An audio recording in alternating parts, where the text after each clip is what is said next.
Communication is key, good people. Xa singa-communicate then senzani? Asenze into mos ayibhadlanga into esiyenzayo.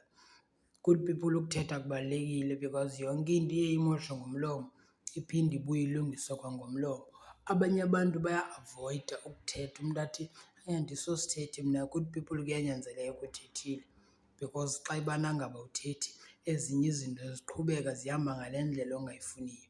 Kunabantu abathi hayi mna ndithanda uthetha emsebenzini kodwa bengaphethekanga kakuhle because akathandi uthetha kube kungekho right for yena.